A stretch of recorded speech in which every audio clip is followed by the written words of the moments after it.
Today on The Big Questions, should we be proud of the British Empire? Good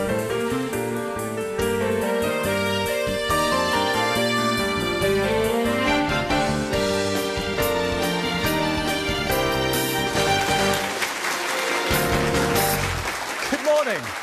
I'm Nicky Campbell. Welcome to The Big Questions. Today we are at the Oasis Academy, Media City, UK, in Salford to debate one very big question.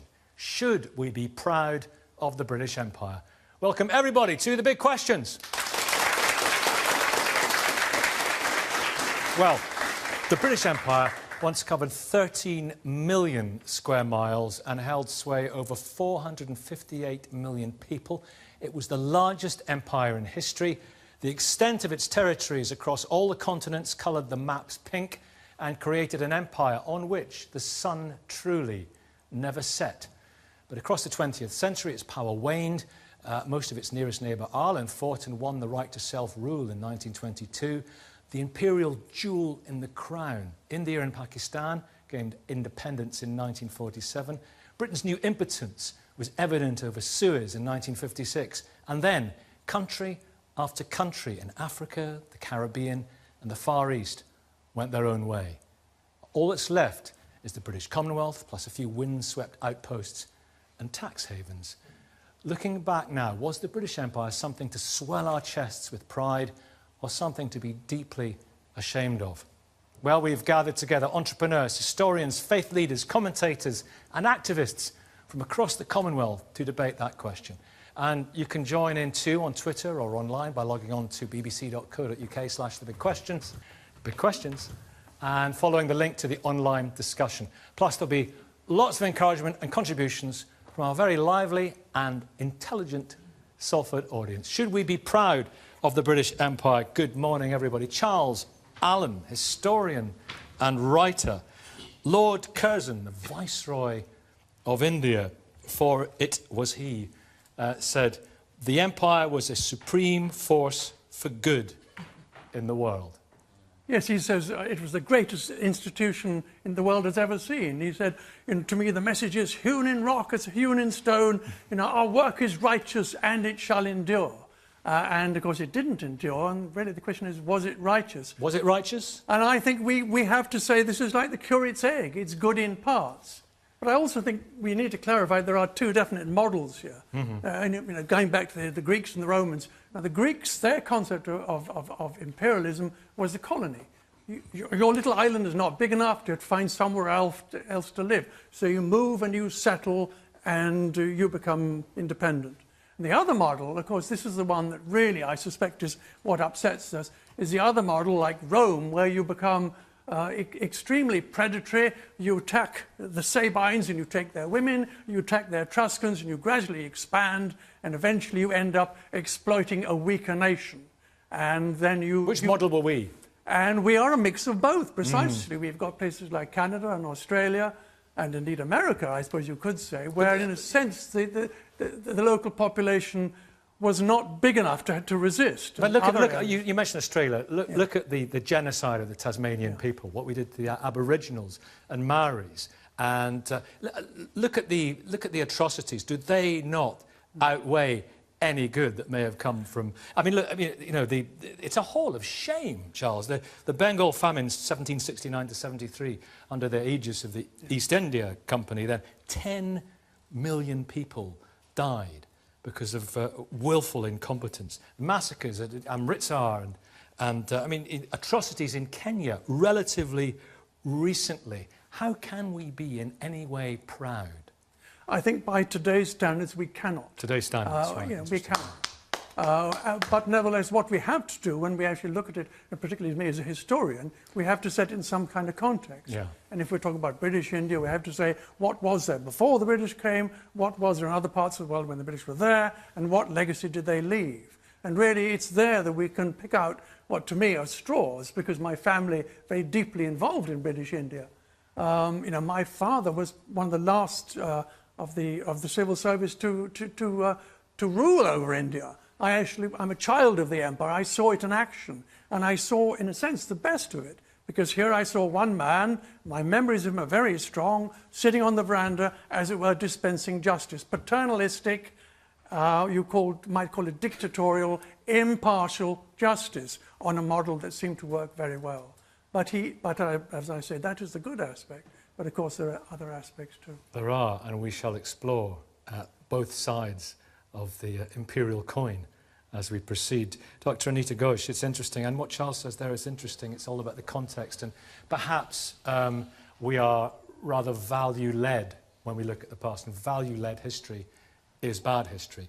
There were atrocities, there were appalling things. What were the good things? Well, the good things were also there, and like Charles, I agree, it's hard to draw any line there. We are organised in the form of a debate today, so we are encouraged to take sides. No, listen. You can agree with each other, that's fine. We're looking for genuine enlightenment. But in terms of the good things, I think the infrastructure that was left behind by the British in India, which were built for reasons of exploitation, for reasons of extraction of resources. No altruism. No altruism there whatsoever. One of the byproducts, I think, is the infrastructure that was left behind of the empire, which you could say gave India an added benefit in 1947, which propelled us into the modern age.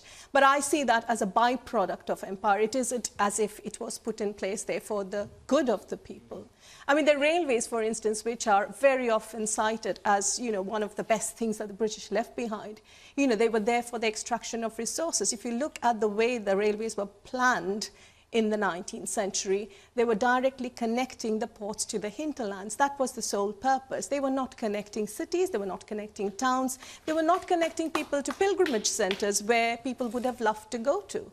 But they were built in a strategic way, functioning as arteries of extraction. When you look back as a British Indian... And exploitation. Yeah, as exploitation. When you look back as a British Indian, are you angry?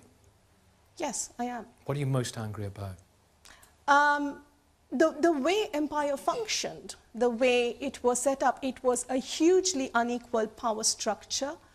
A sovereign state went in to invade another sovereign state by virtue of its military might, by virtue of its economic power, and that fundamentally was unfair. And everything else that emerges out of that is a direct a result of that process. So at the moment at which, you know, historians have, as I'm sure some of my colleagues would know, historians have called this the absent-minded empire. It was not an absent-minded empire. People went in knowing what they wanted. It was very well structured, very well organized. Otherwise, how could a handful of people from millions of miles away construct such an effective system?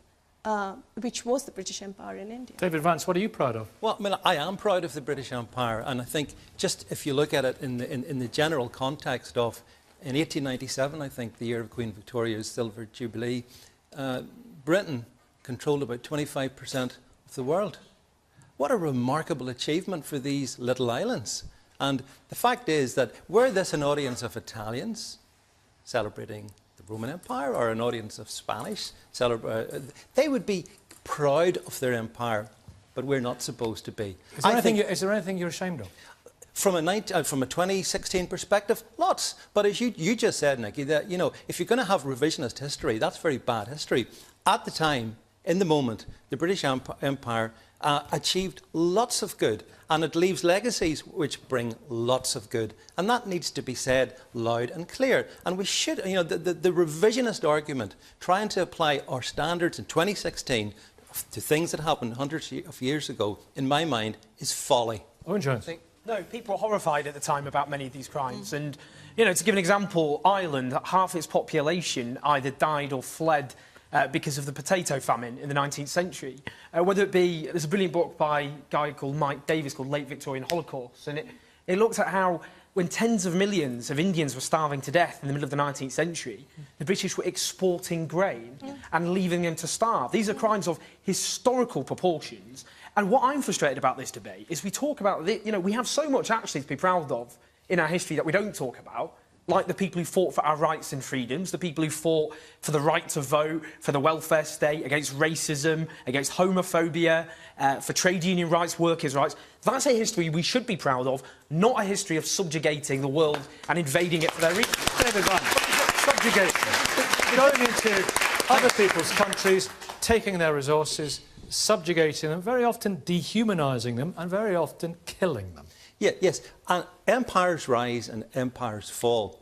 No empire, to the best of my knowledge, has been ever perfect. None of them has provided utopia. There's plenty, like the Soviet Empire, for example, that have provided nothing but the genocide of millions of people.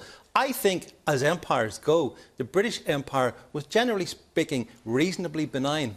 And I think to characterise it in the way that you say, Owen, for example, ignoring the fact that were it not for the Royal Navy, would the slave trade have ended?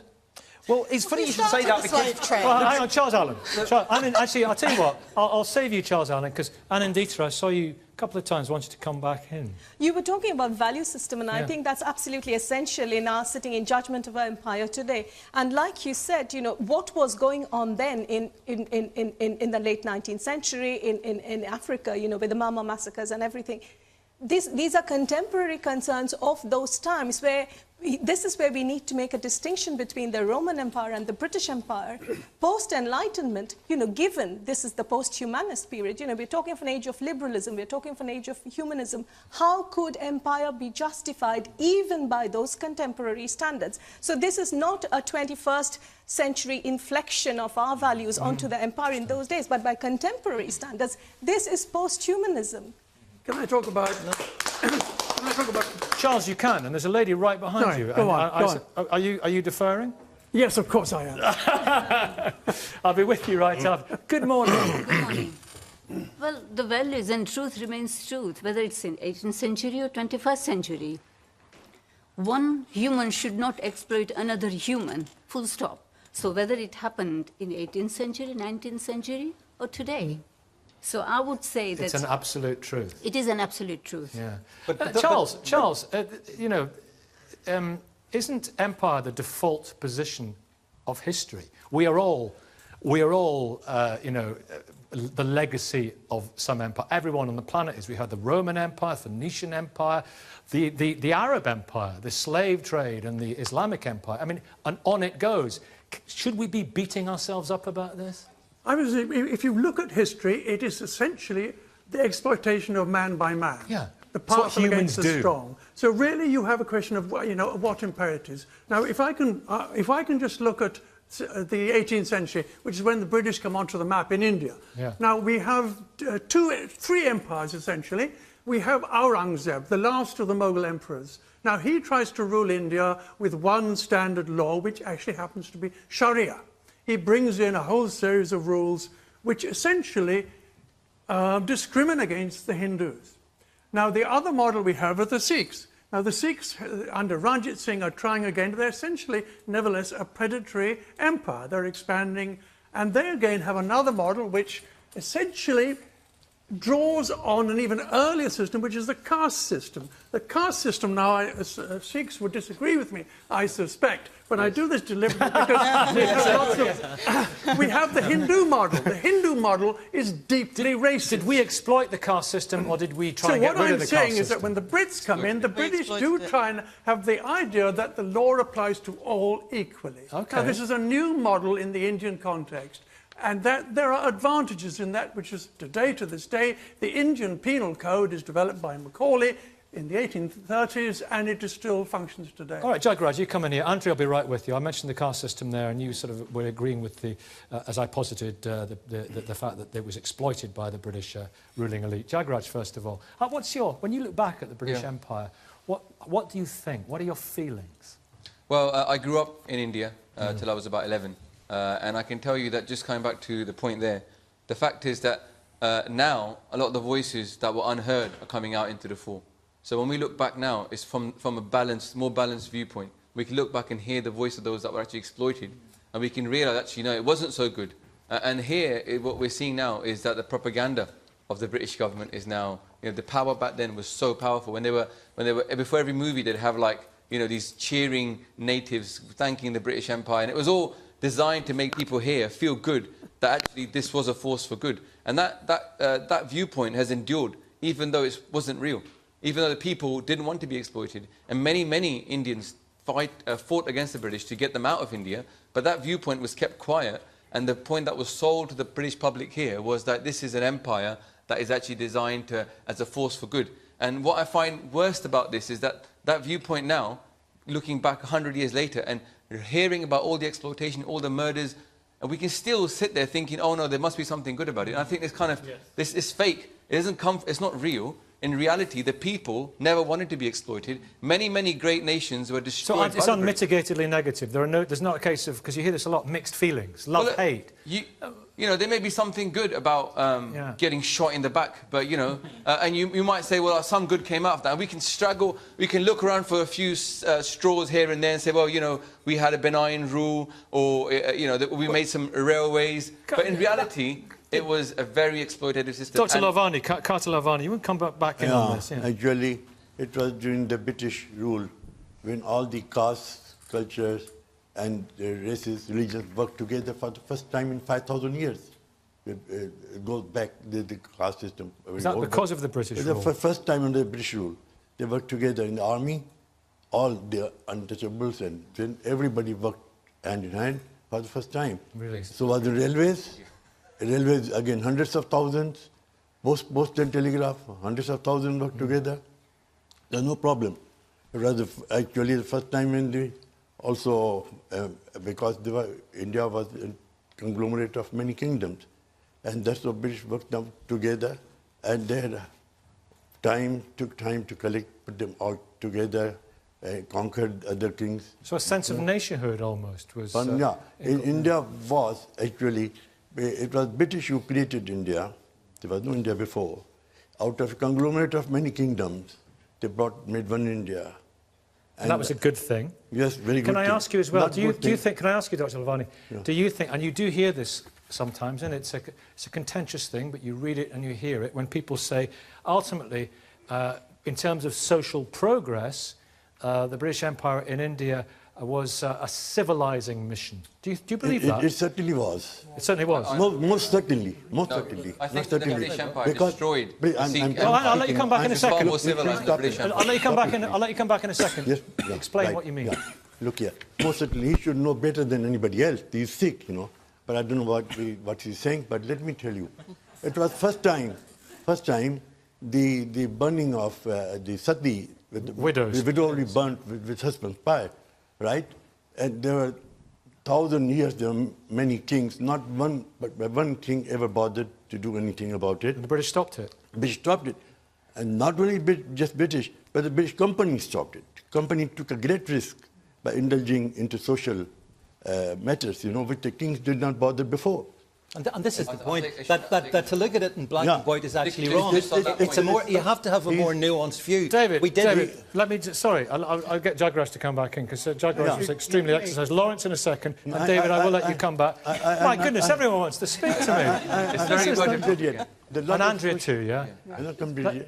There are a lot of social reforms, you know, including the infanticide. If a girl is born, there will be The British stopped infanticide. Yeah, stopped it. It was banned, you know. So a lot of things. And I thought the most of all people should appreciate more should be Mr. Singh, you know. Mr. Singh? I don't understand. Are these inconvenient truths, these civilizing influences and examples of social progress? I think what we're seeing here is a mindset which is basically the colonial mindset, where when people who have been programmed to believe that people are coming here to exploit you for your own good, and they look past the exploitation and they think, oh, well, they gave us a few things. Let me just go back to all those 2 points that they raised about sati and about female infanticide. Well, firstly, the gurus banned that. So what we're seeing is that the empire that the Sikhs built, the law for every Sikh, and I'll take issue with that for that reason, for a Sikh, it was totally against the law, something made by the gurus in the 17th century, to ever have sati or to ever have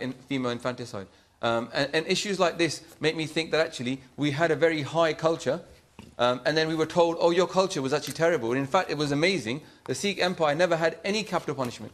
So we had an empire that was so Charles big, Allen. and yet How nobody many of was. Ranjit Singh's no- wives had to commit sati? But Ranjit Singh was How not. many? Ranjit Singh yes, was not the that's right. epitome of That's Sikh right. I think- religion. He, in fact, was called to account So he was head by of the the Sikh kingdom. empire? No, he was the king of a Sikh empire, but he was not seen as an exemplary Sikh. He was punished by the Sikh authorities themselves. He was told to be whipped by the Sikh empire in Amritsar. Just I clarify think it's not Lawrence the in a case that second, we- and Andrea, I've got your, you know, I'm coming. But just clarify what you're saying. Well, I'm just saying, if you go to Lahore, there you will see the imprints of all the wives of Ranjit Singh, who when he died, had to be cremated on his funeral pyre. That's Now, right. that does Not not had to sound... be. They chose to be. Just to make that point. I've showed the history. They fine. chose to be. So that's a good thing. It's a good thing. But listen, we're not here saying that we're not judging Ranjit No, but Singh or the you were British Empire. defending Sikhism as being So anti-Sati. Sikhism versus Ranjit Singh are two very different things. It's not for us to say Listen, that the Roman everyone, Emperors were we're exemplary Christians. we're into a very, very rich theme with this debate, Yeah, I feel. Lawrence Rees. Well, first of all, Sorry, Lawrence James, I do beg your pardon, Lawrence. First of all, we seem to be examining the tree rather than having a look at the forest. We've got odd incidents of injustice here, a hospital opened here, so on. I think Take there's a us very into the important forest. context to come. Yeah. The whole empire I take to be the forest. And I think we put it in context. During the 18th and 19th century, there are several revolutions in Europe, an intellectual, a scientific, and an industrial. And they give Europe, what I might call, Western Europe certainly, a preponderance of power. At the same time, there is in Europe an enlightened movement to say we should share these things with other people. And if you like, when the first, a banal example perhaps, but the first cinema opens in India in 1896, this is a very simple example of the sharing of knowledge. Now, that is quite important. It's quite essential. The fact that there were a lot of cads and scoundrels and rascals running this empire is certain. We will all agree on that. There are also men of virtue and integrity and honesty. Of course. And I think we should look in that general position of the empire is transforming the world. Quite an amazing transformation. Ultimately a force for good? I think a force for good, but there were some villains hanging around, yes. There are in all human institutions. Yeah, indeed so. An engine of change. There is a phrase that the sun never set on the British Empire because the Almighty couldn't trust what the British would get up to in the dark. it was certainly a playground for many. Femi, Andrew, 1 second, but Femi's trying to come in here. You've been responsible for the campaign to get rid of the Cecil Rhodes statue. Do beg your pardon, Andrew, but I will be with you. So we had join us. We had a bit of talk about the instrumentalisation of the caste system in India in the British colonial rule. The British Raj was actually a model for the use of the House of Fulanis in northern Nigeria and indirect rule there. The British Raj was the model for a lot of what happened later in the process of colonisation. You mentioned that there are legacies of empire. I would say that the Darfur conflict and the recent civil war in Sudan is a legacy of the fact that you split the Arab North and the black African South into two segments and developed the North whilst leaving the South. And the British are entirely responsible for that? I'd say that the British are largely responsible. Before, there was conflict in Sudan before the British came. There was not racial conflict. There was conflict, but it was not as heavily along racial lines. Now, there are... I thought the northern parts of the Sudan were preying on the south in the Sudanese slave trade, which General Gordon helped destroy, relied on the north, the Islamic north, taking people from the tribal region to the south and selling them into Egypt. There are three segments. You have animist and Christian black Africans in the south. You have in the middle Muslim black Africans, and you have at the north Arab Muslims. And it was a Muslim animist conflict mainly before the imposition of Christianity in the south and the kind of... But people make their own decisions to rape and to pillage and exploit, whether that be the British or whether they don't make their own decisions. People make that, like, this is the same argument of the fact that there's so much crime in black America is due to the fact that there are primordial tensions for these. It's not. It's socio-economic and structural inequality. And in the same way... So the Janjaweed militia would be saying it's not our fault? Well, no, if you look at most conflict in Africa at the moment, and you look at most ethnic conflict, a lot of it is due to poverty. A lot of it is due to people will. Boko Haram, a lot of Boko Haram comes from Al-Majri schools, which are impoverished schools in northern Nigeria, where hundreds of kids have to go out and beg. I mean, I've been to Kaduna and seen them myself. So the rape of resources and the drawing of those straight lines on the map. Hey, David Vance, do you want to come back in here for a bit about that, Andrea? Well, no, I mean, just to revert back to what we have been talking about a couple of minutes ago, it did take the British Empire to stop the burning of widows in India. And whilst we talk about so many other things, that was a clear, demonstrable advance of civilization in that part of the world. And had it not been for Britain, it wouldn't have happened. Andrea? Yeah, I'm sorry to have been so long before coming to you. Thank you. Yeah, going back to this whole thing around civilising mission, I think what we have to understand is that even in the 19th century, the British felt they had to justify what they were doing because it was known to be inherently wrong. So the emphasis on things like the abolition of sati, and I'm not going to defend burning widows for a second, and I'm not sorry that they abolished it, and I have problems with the idea of voluntary sati, so I'm not defending that. Was it good that they did? But was it good I don't have a problem. Was it that's good? not why we was were it a there. good thing? Yes That's or no? not what we were there for, though. But was it a good thing? That was a byproduct. No, was it a good thing? As a byproduct of our being there, doesn't justify the whole rest of the Andrea, was it a case structure. then that there were good people there were noble-minded people there, because humans are, you know, we're complex creatures who saw this and thought, this is wrong, and who, in very, very good faith, sought to and succeeded in abolishing it. Do you give those people credit? I absolutely would give those people credit. Of course, in any place, in any time, there are good people and bad people, and there are people who are working from good intentions and what they believe to be good intentions at the time, and also those who are willing to sort of undertake nefarious acts to personally profit or profit the nation. Of course, there's good and bad. Rose, in just one second to talk about the spread of religion. That said, I don't think that we can take a few examples of civilising mission. I mean, Sati affected maybe 500 widows a year. There are thousands of pages What's of 500 deaths? thousands of pages of parliamentary papers on them. None at all on hundreds of thousands of people who died of famine. Professor Lalvani. Civilization. Yes. Yeah. I think it is far more to be appreciated that the authority who stopped it was a company. And company was solely responsible to directors. The East India Company. It's not their business to do what the kings could not dare to do in India before. And they did it, took courage to do it. It's a very great achievement. It's really much, it's not just normally stopped, you know. An early manifestation of they were advised globalization. They were strongly advised. I think what you're seeing here is the best of British values, you know? And we can't say that Britain has no good values. I joined the British Army. I spent 4 years. I believed in British values. I do think that the current Britain we're living in now does have, at the best, very good enlightened values.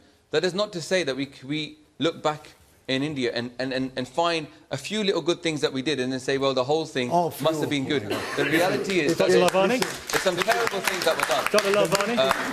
It's just about knowing. The good things they did, I don't know where to start from, you know. There's so many, one after the other. Railway was, I have a 20-chapter book of doing good.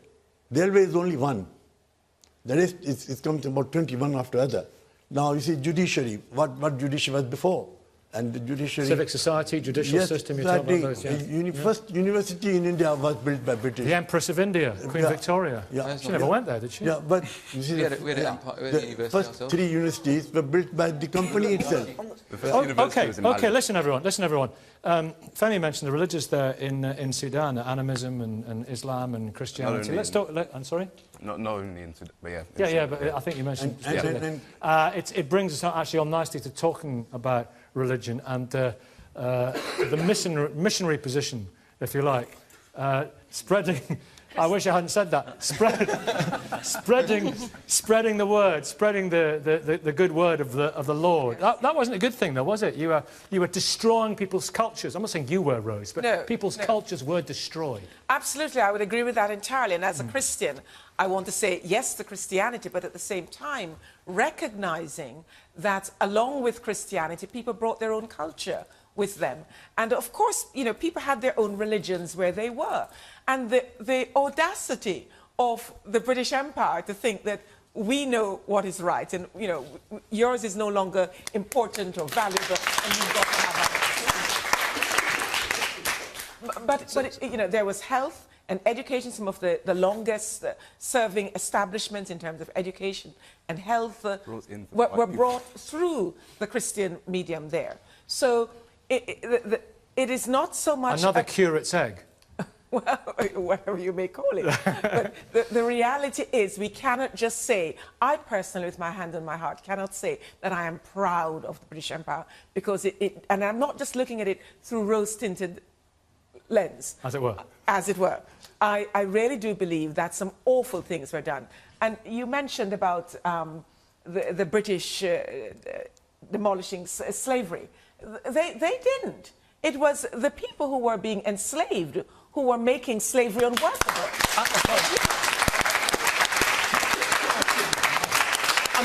I'm afraid, Rose, what that does is that simply contradicts the fact that the British Navy was the instrument to ensure that the slave trade was eventually removed. It's a matter of historical fact. How can you deny history? Just because you don't like it. Let's go to the audience. You know, some arms have sprung up in the audience. You first, sir. Good morning. It was a con. The Navy actually took Africans and indentured them on the Caribbean to work just like slaves. But that was a bad thing. They also took many back to Africa, again to endure poverty and trouble. So, in fact, it wasn't a good thing that the Navy did. Not at all. Don't believe that, brother. So had it not so you think that had the Royal Navy not sought to stop the slave trade, it would have magically stopped they didn't. anyway? No. They actually encouraged it in a sense of using those same Africans to do what the planters wanted. Well, hence, that was the point. Hence, of course, the Jamaican Rebellion, which was some years after emancipation, because of the disappointment that emancipation had not made a difference to their lives, and that was very brutally put down. When was it? It was the 1860s? 65. Yes, sir, right beside you, yeah. This gentleman here wants to promote this image of some utopian British Empire and then talking about a Soviet dystopia. The Caribbean was a dystopia for the Caribbean people, the Africans who were transported, as the gentleman said. And you're trying to posit this position about the Navy cancelling slavery. Tell you who stopped slavery. It was the Africans who, for hundreds of years in the Caribbean, rebelled violently against their overlords. At the same time, granted, there were a lot of people in the UK who fought for abolition as well. But don't posit this position, because from the late 1500s until 1833, there was that forced migration of 20 million people plus all of their descendants, forced dehumanization, rape, a movement of culture, and an eradication of culture. For you to then try and say, oh, the Navy stopped it, is frankly historically disingenuous. Well, can I come back on that? Yeah, I'll be with you in a second. Finally, about the Navy point. The French wars of the early 19th century, when we were fighting the French, it was partly just an excuse to attack French ships. OK, we've abolished slavery. The people here have abolished slavery. How can we attack the French? I know the French who, yes, granted, it was the Europeans who were transporting slaves across and who cancelled their own slave trades after. An excuse then to attack French ships, because when we're at peace with the French, we can't just attack them. But since we don't like slavery anymore, we can attack any ship flying French colours. You read the historical parliamentary papers. The excuse essentially, let's attack the French because we're in a time of peace, but they're carrying the flag. So don't try and posit the Navy as this great humanisation force, when it was that same Navy who enforced that policy of forced migration of people for 350 years prior. But I'm not suggesting. Excuse me. Do you want to come sit in the front row? Can I put this in context? I'll let you come back. I'll let you come back. Yeah, Anita. Yeah, go on. Just a quick one. I think we need to put this in context. We have to also understand that while all this debate about abolition was going on, 40% of the contemporary state budget was given to former slave owners as compensation. 40% of the contemporary state budget. That much amount of money was at stake here that was given over to the slave owners. Why did they need to be pacified? Why did they need to be paid compensation for exploiting people's lives? Well, of course, it wasn't just... I mean, celebrating the end of the slave trade, it's like a man going on a killing spree and then saying, oh, I don't like killing anymore. You wouldn't pat him on the back for it, would you? But the point, I just wanted to bring that point about cinemas, which I thought was quite a curious point, because it is possible to have cultural exchange and to share culture and ideas without conquering much of the world and inflicting famines which kill tens of millions of people. I think Lawrence, to be fair, said it was a trivial example. And the final point, just the final point... Let's rub out irrational, but do carry on. And the final point, it is this argument that somehow, that again, which is we're applying 21st century standards to the past. In the 1950s, there was the Mau Mau uprising in Kenya against British rule. And the British Empire responded brutally, killed thousands of people. Well, it was hushed up here, wasn't it? But there were people, and just making this point, people spoke up against it. Do you know who one of them was? That well-known lefty, Enoch Powell, who condemned the British brutality in Kenya. The point I'm making is this.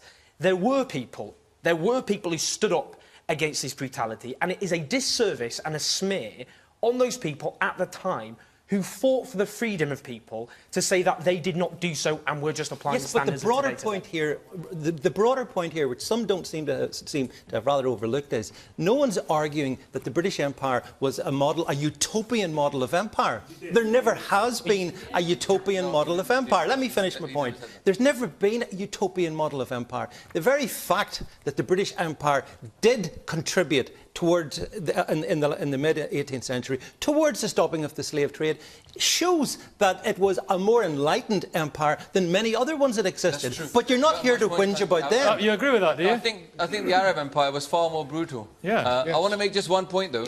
The thing with the Arab Empire, because the Sikhs suffered from both the British Empire and the Arab Empire, the thing with the Arab Empire the Sikhs knew is that these are our enemies, we're going to fight them. With the British Empire, it was a bit more nuanced. How they tried to do was they tried to change the Sikh religion. So the Arabs never really tried to change the Sikh religion and try to twist it to suit them.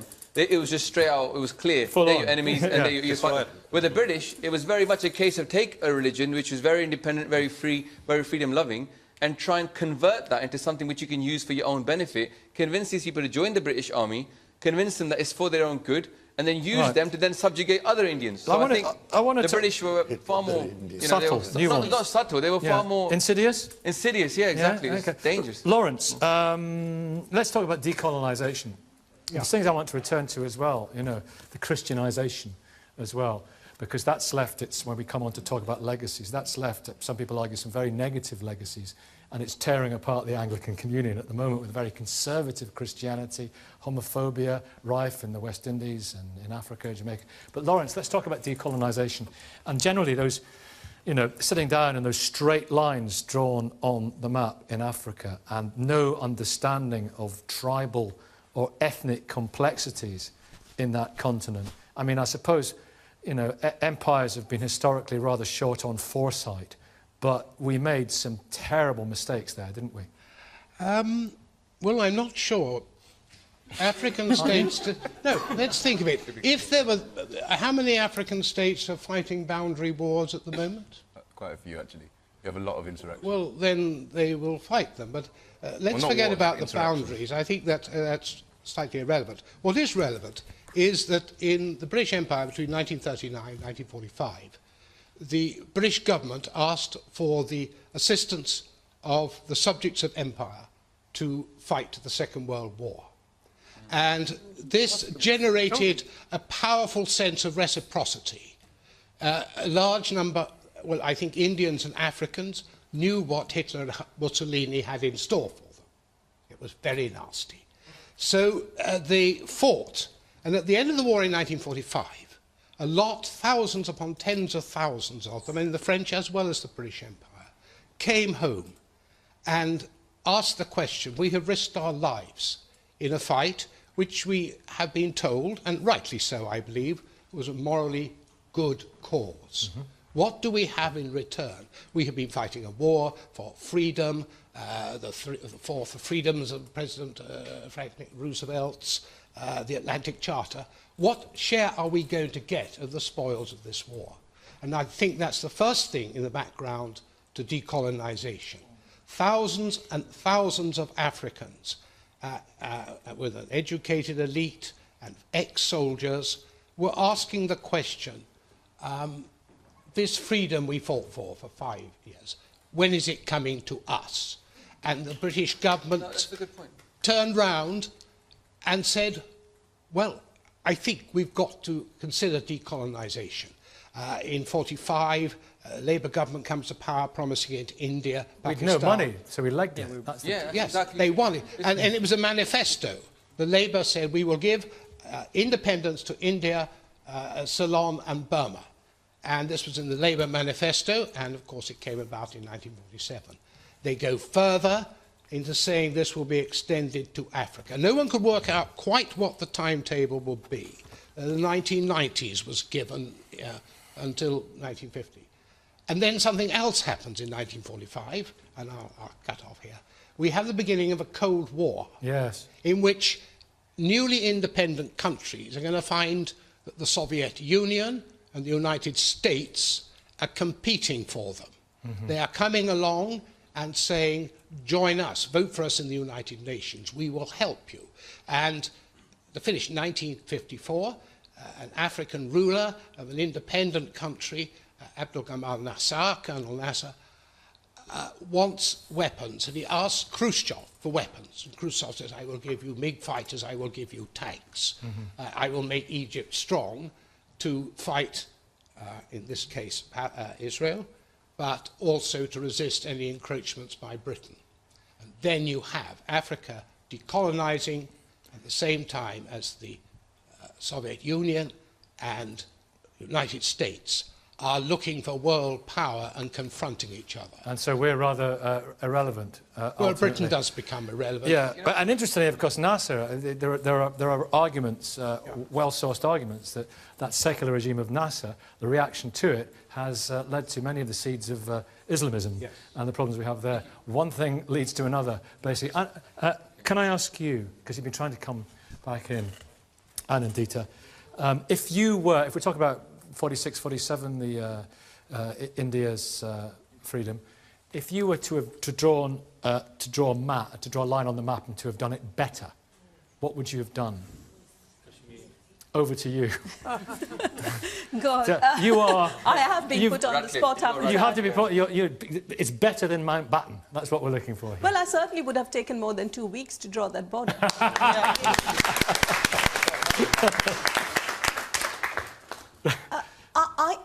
I think, it's an interesting question, isn't it? It is, it is. So if I can slightly evade that question and come at it through another angle. There's so many things just being bandied about in this debate that I want to get back to. One is, the idea that Britain gave India independence in 1947 is a myth. Yeah. I think we need to get over that. So all this civilizing that we had been doing for all this period, we did all this great good to the people, and this was the time when we felt that India was right to be handed over its freedom, and we left. It didn't work like that. Britain was in a terrible mess in the post-war situation, and it might have been in the Labour manifesto for obvious reasons, but it was also a question of this was becoming a very expensive colony to maintain. It just could not have happened.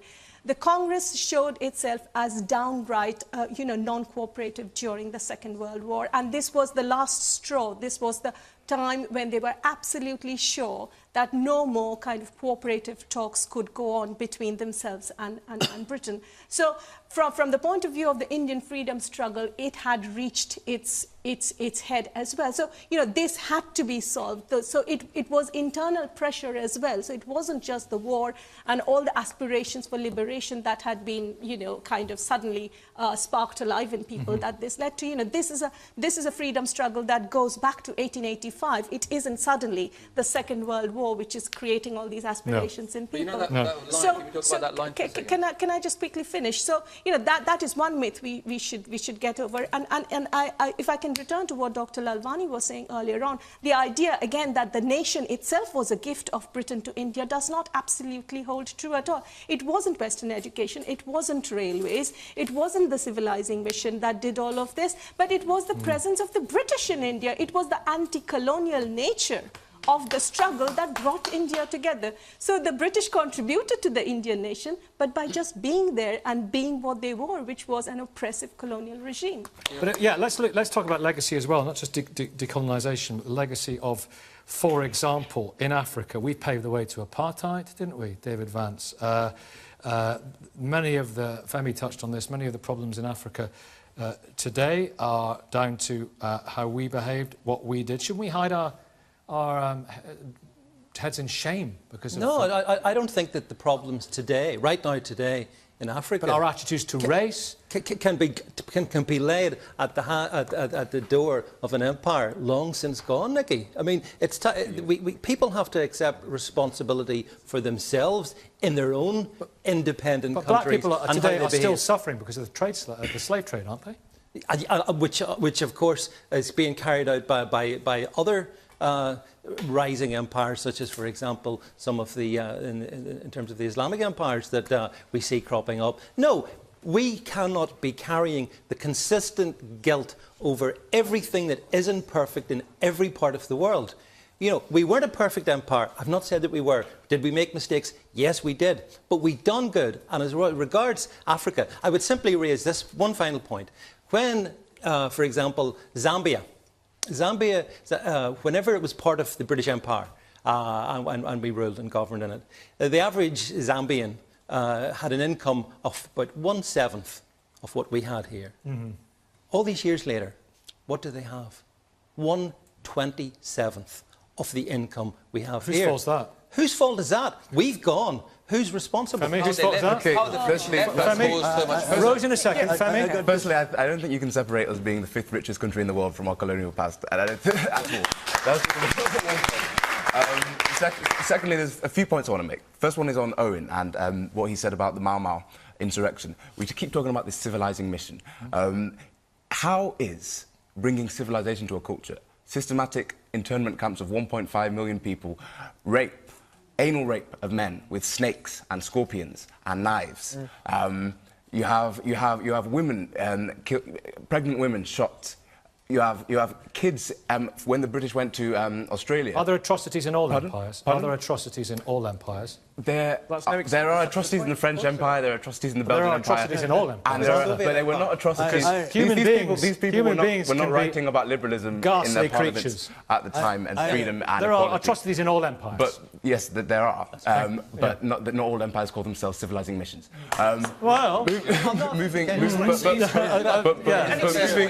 everyone else is killing people, so we're doing as well as not. Who's saying that? Who's saying that? No, but the argument of people. Anyway. And then the other point I would make is you mentioned how many wars are there in Africa at the moment in a kind of flippant way. The British media does nothing to cover the Congo Civil War, the biggest war since World War II. It doesn't look at it. The British media did not look at the Angolan War, which went on, even though it was not a British ex-colony, no, but it went on for 40-odd years, which is 2/3 of the extent to which some of the last colonies were, and then they're saying it's not that long ago. 60 years is not a very long time. In the great span of history. In the great span of history. Charles, we haven't heard from you for a while. Charles Allen, Rose in a second. We're going to talk about legacy. Charles Allen. I think there's an awful tendency to simplify. The fact is that we do not study this period, and indeed in many countries which are newly liberated or have been liberated from 1947 onwards, and I use that word liberated, it is a liberation, they do not study anything rather than the freedom movement. India is a classic example. If you ask people about what happened in the 19th century, people will not know because this freedom movement has now become... We need national myths. We need founding myths. And I can understand why every country, whether it's Kenya or whatever, needs to portray the freedom struggle in the most positive terms. But it's all ambivalent. There are nuances here which are being missed. In the question of Mau Mau, for instance, how many other tribes beyond the Kikuyu got involved? How much of that was actually about land grabbing by the Kikuyu? How much of that, who were the victims? Other Africans. Who were the main victims? Very few Europeans actually got killed by the Mau Mau. So it's not simple black and white, this is history. My worry is that now we're getting a black and white history, but there are so many nuances involved in the history. And the great delight, nuances are the great delights of history, aren't they? Let's talk about legacy. Rose, you can come in without me even asking you a question. Yes. I would like us not necessarily to go away feeling guilty about the atrocities of the British Empire. What I want us to do, however, is to acknowledge that there were these major issues that is still impacting on us today. So, for example, by virtue, of paying the slave owners and giving nothing to those who were the victims of it, have left people still in that victim mode. By virtue of taking away people's culture, killing who they are, still exists today. And that is why the racism that exists in our present time exists, because we still think we are white, we are great, black, you're not good enough. but it's not, Rose, can I just say something? Yes, this is part of the legacy. We see this happening all over the world, from one set of human beings towards another set of human beings. We see the Chinese Empire, the rape of resources in Africa from the Chinese Empire. At the moment, there are still the American Empire, the Chinese Empire. There will always be empires. There will always be human beings doing terrible things. Yeah, we are discussing the British Empire. Which do you think it has a uniquely pernicious legacy because of the slave trade, because of the racial aspect? It is there. We cannot deny it. It is still there. Why is it that our children today do not learn about cultural things of their particular groups? Why is it only what is Eurocentric or British? But how can we take upon ourselves a type of collective guilt? People watching today, should we feel guilty? Guilt is useless. Guilt is useless. Are we responsible in the way we spread Christianity for homophobia? I was listening to a documentary the other day about homophobia in Jamaica, and they were saying, look, you gave us the Bible, you gave us the truth, and we believed it, and all of a sudden you're telling us not to believe it. Well, I would agree that that is wrong. I would never condone that. But the point that Are we responsible for it, spreading those attitudes back in the 18th, Yes, 19th I think we did. We did spread those, and we are reaping the legacy of it today. So do you think the spreading of Christianity was wrong, therefore?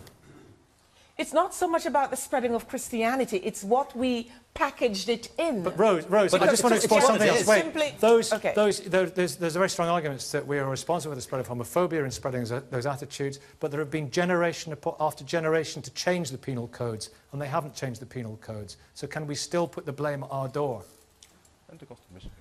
That is a very good question. I think we are very much still under the umbrella of it, as it were, of that painful time in history. Still very close in the great span of time.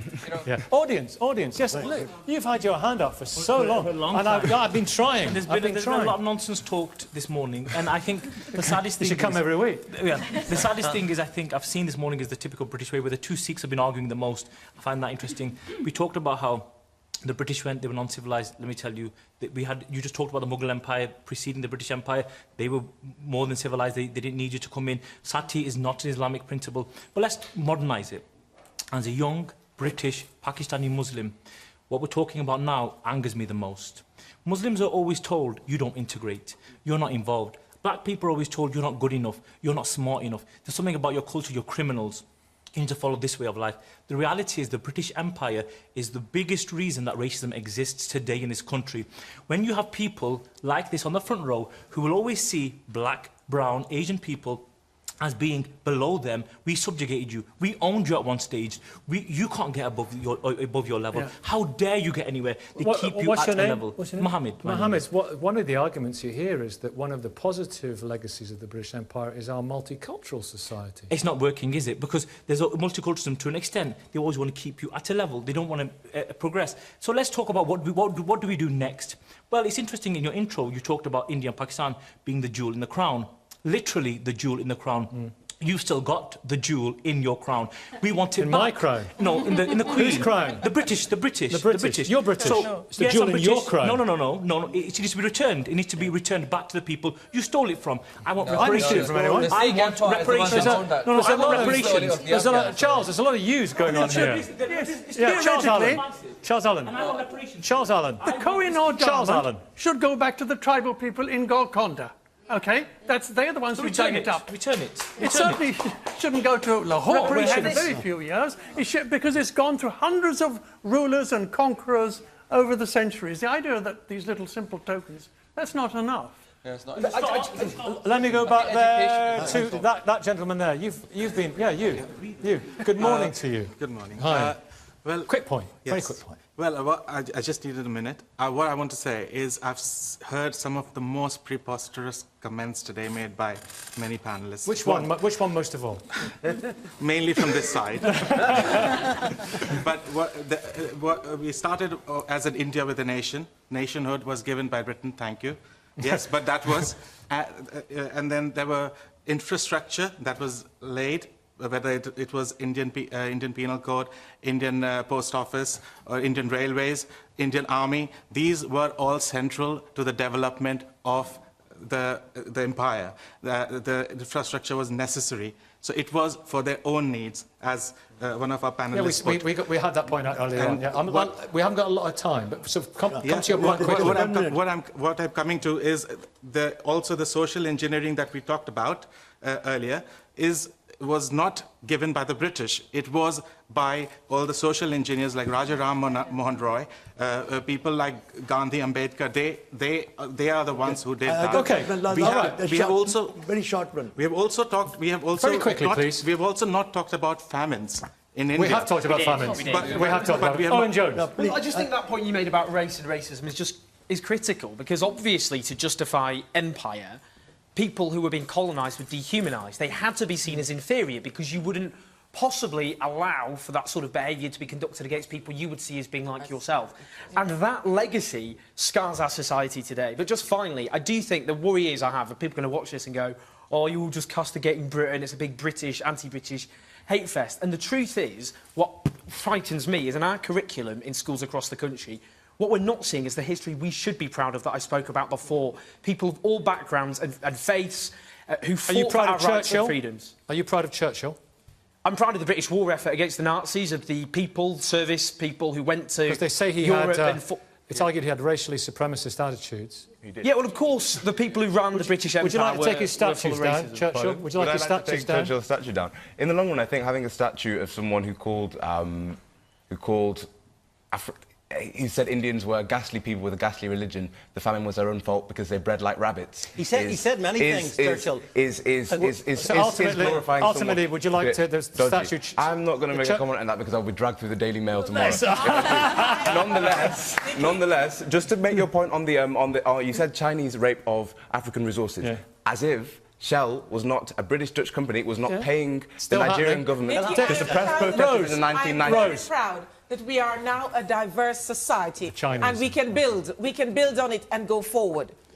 That's and is that for you? What is the positive legacy? What can people look at and remember? Is there anything about the empire that still binds us together, Rose? I think Commonwealth for me is a good thing.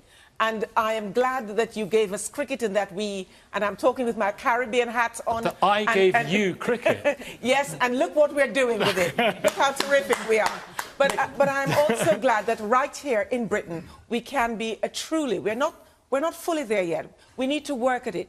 We need to work at better being a better, diverse and multi-ethnic, multicultural society, celebrating each other. There are three enduring legacies that we can be proud of. We spread liberal capitalism around the world to the annoyance of some.